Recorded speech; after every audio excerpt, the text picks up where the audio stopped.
I'm excited to share this podcast with basically anyone who's human, with students who are thinking about or in the midst of learning languages and want to know what else can I do? What are the aspects with educators who are in front of young people and adults saying, what are the purposes for which you can focus this language instruction, this language learning, this language use?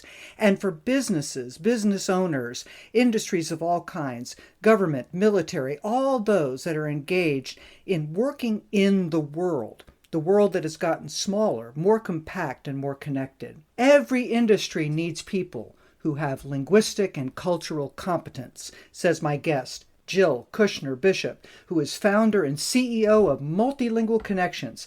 It's a language solution company supporting translation, transcription, multimedia, and transcreation. We talk a lot about the nuances of language and especially culture that make the study of language and culture, the understanding of language and culture, and the connection to language and culture of businesses and of individuals so critically important. It's a fascinating talk.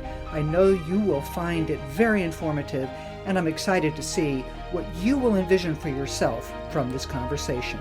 Hi, I'm Norah Jones. Welcome to It's About Language. This podcast connects language and culture to life, learning, and hope.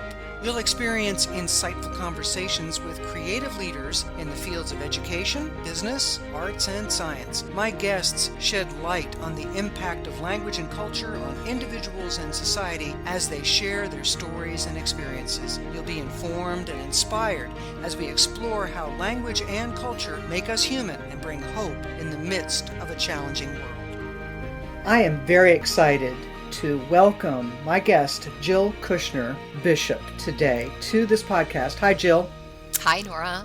I'm just so delighted to have you here. I want to make sure that all of the folks that are listening today know that you are the founder as well as the CEO of Multilingual Connections, and information about Multilingual Connections and its website, multilingualconnections.com, are all provided on my website for everyone to be able to take advantage of. So thank you for that ahead of time. And you're supporting translation, transcription, transcreation, multimedia.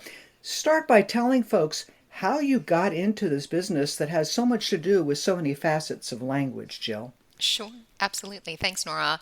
So, like so many stories, it's not a point A to point B kind of situation. I was always fascinated by language and culture, and I thought I was going to be a high school Spanish teacher. And after a few months of teaching, I loved it, but I knew I wasn't ready to be done. So I did some traveling. I applied for grad school and wound up getting a doctorate in linguistic anthropology. Thought that was going to be my path, but I wound up coming back to Chicago and through a number of opportunities, wound up using my work, my anthropological background and language background in the applied world, in the corporate research world. I got a job then with Chipotle Mexican Grill, and I was rolling out language and culture programs at 130 restaurants in Chicago, Wisconsin, Texas, Wow. Minnesota. You know, all these opportunities that came up that I never ever could have planned for in advance.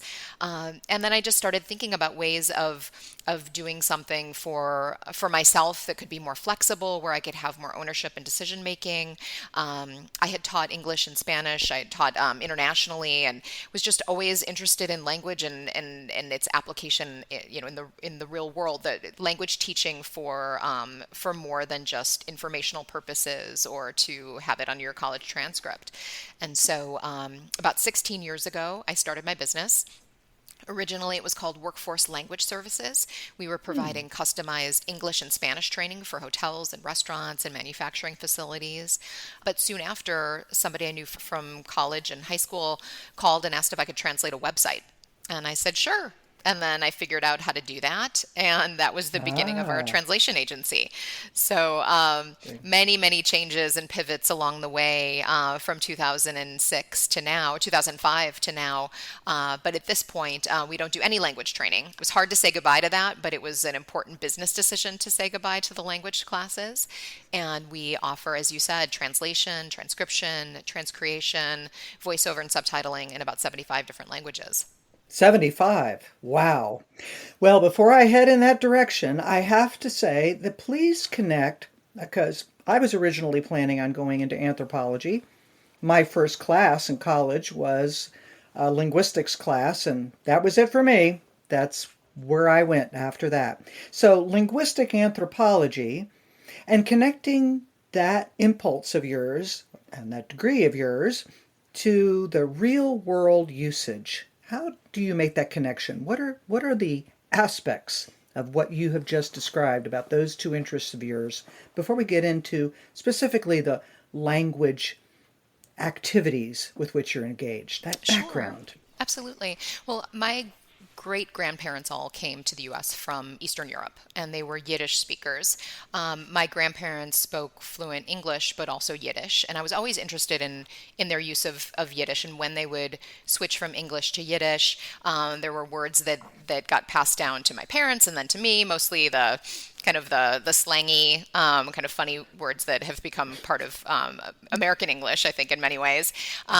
And then my brother and I, growing up, studied Hebrew in our synagogue and then in summer camps. And so there were these two sides of language, of Jewish language, of Hebrew and Yiddish that I was really interested in. And particularly interested that my parents, in the middle of these two generations, didn't know either of them.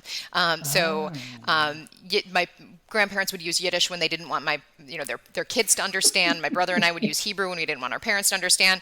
But I was interested in choices around language and what it meant to speak these other languages and what people were doing with language. And so when I found linguistic anthropology, I actually took a class or started a class in college, but it was an 8:30 class, and my next one wasn't until noon. And I thought, when am I ever going to need this linguistic anthropology thing? So I dropped it, never ever imagining that oh, not too long in the future I would wind up getting a doctorate in it. But I was interested in the intersection of language and culture. I was always interested in language itself, but more interesting to me was how people used language, what it meant about their identities, what they were accomplishing through switching between different languages, why some people chose to pass on minority languages to their children and others decided not to. And so that's what brought me to linguistic anthropology the second time for the uh-huh. actual doctorate and coursework. And I looked at I spent a year in Israel among speakers of a dying dialect of Spanish called Judeo-Spanish or Ladino. Ladino. When the Jews were exiled from Spain in 1492, they took with them the Spanish that they spoke at the time, and then over 500 years isolated from mainland Spanish, their language evolved in different ways. And so I was looking at what people were doing to keep the language from disappearing, how they were documenting folk tales, songs, stories, what they were doing with the language and why that mattered, and what aspects of their identity were enacted when they were using that language as opposed to others. And so that's kind of the linguistic anthropology side of things. And then when I started doing the more applied work, going back into not just academic language teaching, but workplace language teaching, it was with a much more specific goal in mind, or a very different kind of goal in mind of helping people do their jobs better, do that more safely, be able to interact with the teachers of their kids, at school, just be more successful in what their goals were here in the U.S. And so it's been a really interesting process of seeing the way that the language matters in people's lives. Seeing the way that language matters in people's lives, that's fantastic. And I am still fascinated by the connection between language and the meaning to the people who speak it. What would you say are some of the most, well, powerful, touching, however you would like to pull the word out to connect for you personally? What is one of those insights that just truly blew your mind, or series of insights, if you wish? Well, I'll go back to the language training that we were doing from our workplace language programs that I initially started the business to focus on. We then opened a language school for adults and for children, and I was particularly interested in heritage languages, and so people that wanted to learn a language because it was not for so that they could get a good job or just because it was interesting to them or for travel, although those were all very important and relevant reasons, but more to connect with their own culture. And so we were offering kids classes, and there was a girl that was taking a Korean class, and I think she was in our 6 to 8 year old class. And her parents told me how she was able to Skype with her grandparents back in Korea and sing a traditional Korean song that she had learned in Oh, our classes and what that meant to the family. Or a family that was learning Chinese because they had adopted a daughter from China, and so the adoptive daughter and the biological daughter were learning Chinese, and then the parents were learning Chinese, and then we also brought in the translation and were able to translate documentation and journals from the orphanage where she came from. So that was those types of experiences were really meaningful for me, and one of the reasons why it was really hard for me to say goodbye to the language classes, and in particular the children's language classes, because it was very much tied up with who I was personally and professionally. So there are those moments. And then there are moments on the translation side. Most of our translation is corporate, but we do individual translations as well. mm. And we helped a woman whose father had passed away and needed to translate his death certificate and some documentation around that. And we did it super quickly. And I decided in the moment to just do it for free. She was struggling with so many different aspects of the experience, and I just wanted to be compassionate. And she wrote a note about how much that meant to her, that we jumped in, we helped her, we turned it around so quickly, and on top of it, we were able to do it without charging her. And just, the chance to impact people's lives is pretty powerful. Those moments are particularly special to me. Thank you for sharing that story, Jill, and I'm resonating with it in my gut because my father was a refugee immigrant from Croatia. And I knew throughout my life, because he told us brief stories, but only brief and sometimes almost under duress, about coming to the United States.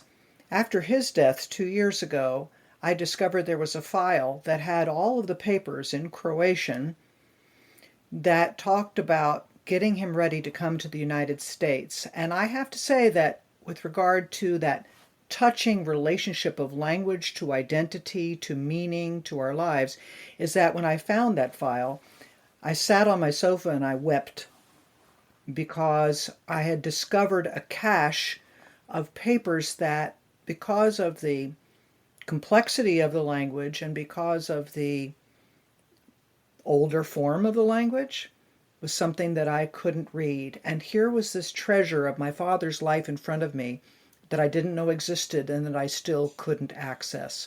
And so I'm feeling the pain of that and the joy of what must have been in her life when Hmm. when you gave her that gift of that Ultimately, did translation. you end That's up really neat. getting that documentation translated? So it's still inaccessible. No, Okay, I never have. maybe one day. That's right. It still is. Yeah. That's maybe one day. I hope so, because that's we have talked, you and I here already, but the identity, language, and its identity and meaning in individual lives are so important. Now, one of the things that I noticed right away when I went to your website, the multilingualconnection.com, is the section on transcreation. That appealed to me right away because, well, tell us about transcreation. Tell us what it is that transcreation is designed to do, because people often know about translation or transcription, but I'm not so sure they know about transcreation and why you would have it. You're absolutely right. And there's a lot of confusion in terminology where people think they need a translator, but they actually need an interpreter, or the terminology is thrown around, and, within the industry, we know what we mean, but not everybody from the outside knows. But transcreation is a newer term, and it really is not just translation, but as it says, it's creation of new. And so when you are doing multilingual marketing, you need to really think about your original intent of your message and whether that will resonate with with your target audience. And so sometimes it's not enough just to have something professionally translated. Sometimes there's just simply not a one-to-one equivalent that will connect with people in that same way. And so when you're thinking about taglines or movie titles or marketing messages, that's where going beyond just that translation becomes important. We actually did quite a bit of movie title and marketing content for a streaming service, and much of that work had to be transcreated. And so if you think of a title of a show like Orange is the New Black, you can Right. translate that in a way that is grammatically correct in other languages, but it's not going to mean anything if it's just not going to mean anything to anybody. And so in that kind of situation, you need not just a translator, but somebody who has creative marketing background, copywriting experience to really brainstorm what are you trying to convey and how can we create or re-envision that original in the target language in a way that's going to immediately go right to your heart or right to that point of, or right to your sense of humor, and engage people in the exact same way. So it oftentimes means scrapping the original completely and coming up with something completely new. Fascinating. And so that is a skill. That is, Yeah, oh, it's it's in huge skill, I imagine. yeah. Linguistically, Yeah, culturally, how do you get the people that do it? What are their backgrounds? yeah, so oftentimes they're copywriters or people that have been in marketing for a long time, or translators that have been doing this type of creative work for so long that they really understand that nuance. With high priority titles, we often have multiple people working together to brainstorm. So we bring them together, all from different backgrounds, different experiences. They throw out all kinds of ideas, share those ideas, kind of go back, refine them, come back together. So it can be a very collaborative process when needed. And it's certainly something that's growing in importance as everyone's trying to do more business globally. You need to really think about something that you would take for granted, your marketing messages. You need to understand, is this something that will people care about it? Will they understand it? Will it resonate with them? Will it move them to action or move them to feel something? And so that's where you really need to take the time to understand the culture and not just the language of your target. Brilliant.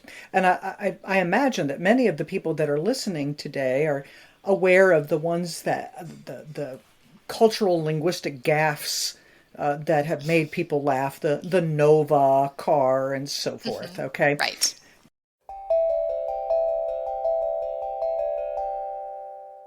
As a career educator and certified Gallup Strengths Coach, I engage with you and your team to bring energy, focus, and breakthroughs to all you do. Fluency Consulting provides workshops, presentations, talks, and team building events for K-16 educators and education-oriented organizations and businesses. Get energized, experience new insights, pathways, and perspectives.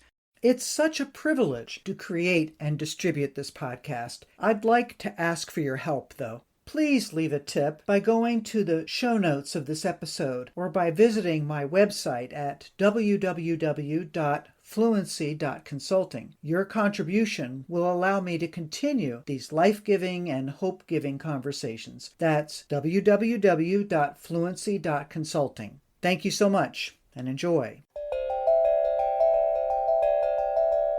But with the intensity of the experience, with the specialization of experience that you have with your company here, what are some examples that you say, this quintessentially shows how we can just drop the original basically completely and start again to appeal to the heart, to the experiences, and to the sensibilities of those in a new culture?